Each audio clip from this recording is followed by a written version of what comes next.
Hello and a warm welcome, or a warm welcome back, to this YouTube film review channel, as comforting as a pair of Winceyette flannel pyjamas and yet as thrilling as a karate 8th dan costume with the bandana. And I hope that you will subscribe, because it costs you nothing at all, and leave a comment.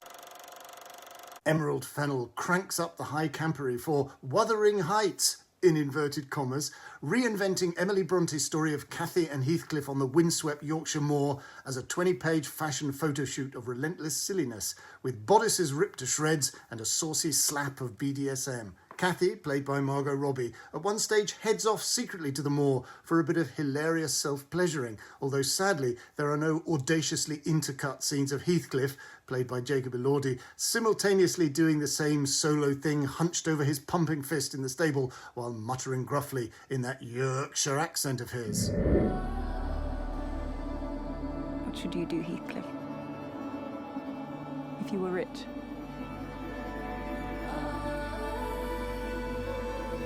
Suppose I'd do what all rich men do. Live in a big house. And be cruel to my servants. Take a wife. A wife? What wife? Heathcliff, you're not enough. Not for her.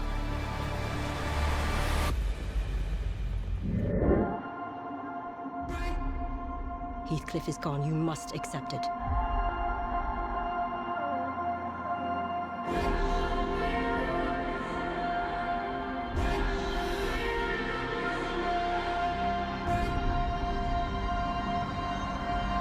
Cathy. Heathcliff.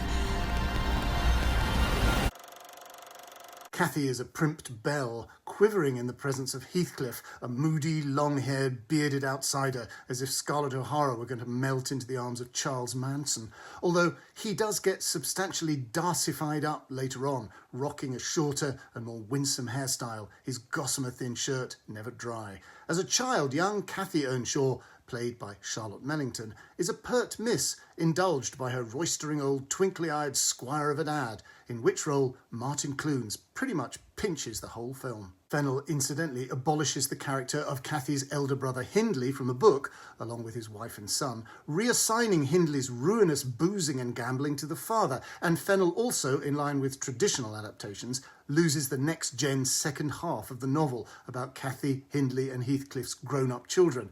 She also, very feebly, erases the issue of Heathcliff's dark skin, and maybe those inverted commas are intended to shrug off culture war issues of authenticity. On a lordly whim, Mr. Earnshaw rescues a young scallywag from the streets of Liverpool while they're on business and adopts him as a foster brother to Cathy. And this is Heathcliff, played as a pinch-faced boy by Owen Cooper, the young star of Netflix's award-winning drama Adolescence, a casting coup. They run ferrily around together as kids, but as adults of the near aristo and servant class respectively, there seems no way to consummate or even acknowledge their feelings for each other.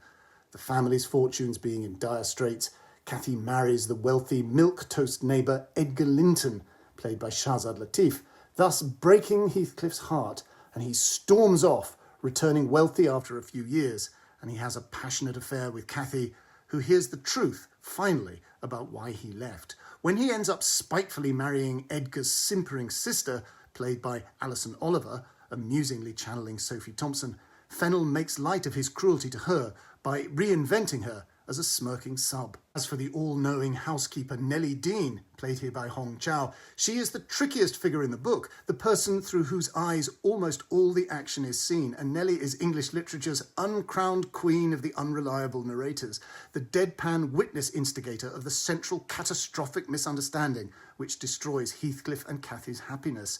Interestingly, Fennell does get Cathy to confront Nellie on this point. At some stage, of course, things get real and a tsunami of tears is heralded with Cathy lying in state, a bit like Princess Diana in the Paris British Embassy in 1997, and all in a frantically, exhaustingly Baz Luhrmann-esque operatic way, and the movie begins to resemble a 136-minute video for Charlie XCX's songs on the soundtrack. This does not have the live ammo impact of Fennell's earlier films Saltburn or Promising Young Woman, or indeed Andrea Arnold's flawed, brilliant, primitivist take on Wuthering Heights from 2011, which really did believe in the passionate truth of Cathy and Heathcliff's love, whereas for Fennell it's intended to be a gorgeous, luxurious pose of unserious abandon. It's quasi-erotic, pseudo-romantic, and then ersatz sad, a club night of mock emotion. And that's it. Please show your appreciation by hitting the subscribe button. Lord knows it costs you nothing at all. And leave a comment. Please also subscribe to The Guardian. And please do yourself a lavish favour and go to the Audible site and listen to my chart-topping Audible original drama Mercy, starring the incomparable Joanna Scanlon. Details given below. See you next time.